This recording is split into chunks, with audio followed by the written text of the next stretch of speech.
사랑하는 성도 여러분, 2021년 1월 3일 말씀 묵상 시간입니다. 오늘도 말씀 묵상을 통해서 주님의 마음을 품고 승리하는 한 날이 되기를 소망합니다. 누가복음 1장 57절로 80절 말씀을 통해서 찬송의 삶을 삽시다 라는 주제로 묵상하겠습니다. 오늘 본문은 세례 요한의 출생 그리고 사가랴의 예언에 대한 내용이 담겨져 있는 본문입니다. 먼저 68절을 보시면 찬송하리로다 라고 시작하는 것을 볼 수 있는데요. 찬송해야 함을 선포하고 있는 내용이죠. 그렇다면 찬송해야 될 이유는 무엇인가?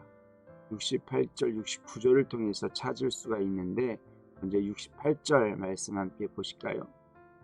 찬송하리로다 주 이스라엘의 하나님이여 그 백성을 돌보사 속량하시며. 찬송해야 될 근거 두 가지를 제시해 주고 있는데요. 돌보사라는 것과 속량하시며 라는 것입니다.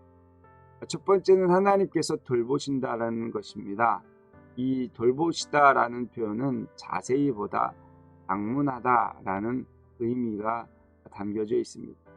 환난과 위기 가운데 있던 하나님의 백성들, 그렇지만 언약 백성이기 때문에 하나님께서 그들을 돌보시고 계신다라는 사실이죠.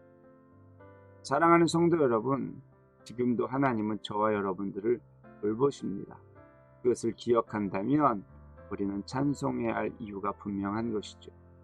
두 번째는 속량하시며 라는 그러한 의미를 찾을 수가 있는데요.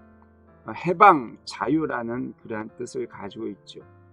죽어 마땅한 인생들에게 하나님께서 생명을 위해서 죄인들을 값없이 구속해 주신 사건, 그것을 통해 속량의 은혜를 입었다라는 것입니다. 죽어 마땅한 인생들에게 구원의 역사가 이루어졌다는 이 사실을 기억할 때 우리는 찬송하지 않을 수 없다라는 것입니다. 세 번째 근거는요, 69절에 기록되어 있는데요. 우리를 위하여 구원의 뿔을 그 종 다윗의 집에 일으키셨으니. 하나님께서 죄로 멸망할 수밖에 없었던 인간들을 돌아보시고 그들을 죄와 사망에서 구원하시기 위해서 속량하시는데, 실제로 언약의 말씀대로 다윗의 집에서 우리를 위해 예수 그리스도를 일으키셨다라는 사실이죠. 그래서 2000년 전에 예수님은 이 땅에 오셔서 죽으시고 부활하셔서 저와 여러분들에게 복음이 되어주셨다라는 사실입니다. 따라서 복음을 아는 자들은 찬송해야 하는 것입니다. 이를 통해 함께 묵상하기를 소망합니다. 나는 하나님을 찬송하는 이유가 분명한가? 우리가 찬송을 잘 많이 부르잖아요. 그런데 어떤 근거 이유도 없이 찬송하는 그러한 삶이 아니라 분명한 이유를 가지고 찬송했으면 좋겠습니다. 구속해 주신 하나님의 은혜, 나를 돌보셨기 때문에 가능했던 것이고, 그것을 통해서 저와 여러분들은 구원받은 자들입니다. 그것을 기억한다면 우리는 언제나 찬송해야 할 것입니다.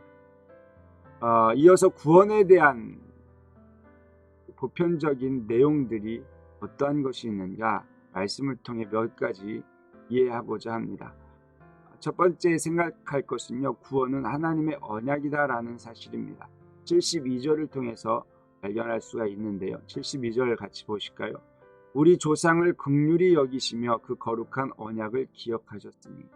하나님께서 언약하셨고 그 언약을 기억하셨기 때문에 구원은 이루어졌다라는 사실. 하나님께서 약속하신 것은 반드시 지키신다. 언약의 말씀이라는 사실을 기억합시다. 구원의 방법을 보시면 74절과 79절에 기록되어져 있는데, 먼저 74절을 보실까요? 구원의 방법은 건지심이다라는 거예요. 같이 읽어봅시다. 우리가 원수의 손에서 건지심을 받고.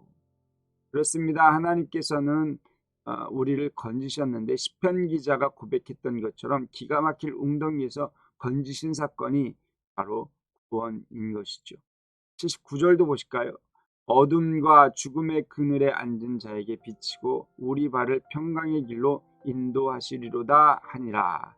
건지실 뿐만 아니라 평강의 길로 인도하셨다. 이것이 바로 하나님께서 구원하신 방법이라는 거예요. 시편 23편을 기억하시죠? 쉴만한 물가로 인도하시고 의의 길로 인도하신다.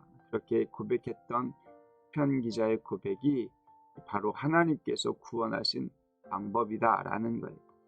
그렇다면 구원의 원천은 어디일까요?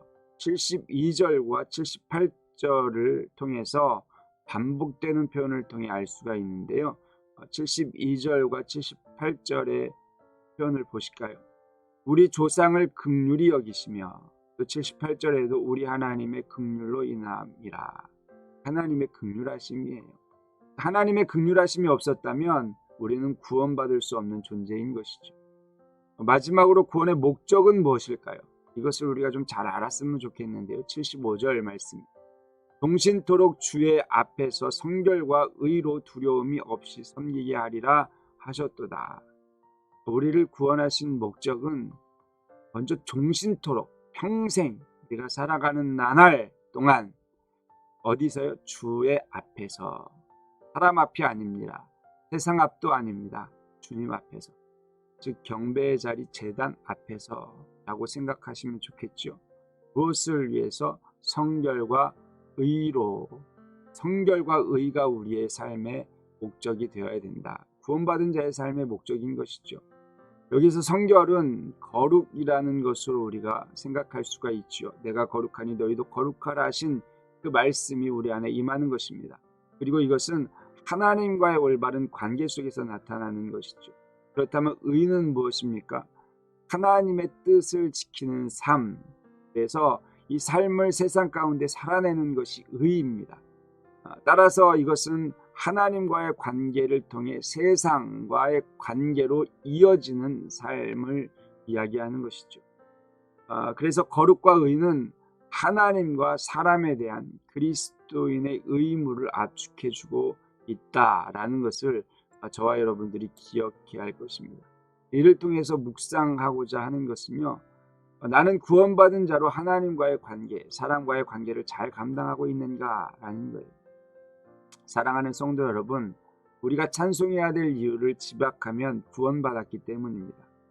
그렇다면 구원받은 자의 삶은 어떻게 살아야 되는가? 첫 번째는 찬송의 삶을 살아야겠죠. 더불어서 이어지는 말씀 통해서 우리가 기억해야 될 것은 하나님과의 관계 속에서 거룩한 존재로, 또 사람과의 관계 속에서 의로운 자로 살아야 된다라는 것을 기억하셔서 오늘 하루 말씀 묵상과 더불어 하나님과 좋은 관계, 사람들과의 좋은 관계가 저와 여러분들 가운데 펼쳐질 수 있기를 주님의 이름으로 축복합니다. 기도하시겠습니다. 사랑의 하나님 감사합니다. 우리가 하나님을 찬송하며 살아갑니다. 그러나 어떤 이유도 모른 채 찬송하고 있다면 하나님 오늘 말씀을 통해서 깊이 묵상케 하셔서 우리가 찬송해야 할 이유를 분명히 가지고 기쁨과 감사함으로 찬송할 수 있는 하나님의 사람들 될 수 있도록 축복하여 주시옵소서. 구원에 대한 일반적인 내용들을 우리가 함께 살펴보았습니다. 그중 가장 중요한 것은 구원받은 자의 삶이 어떻게 살아야 하는가라는 것입니다.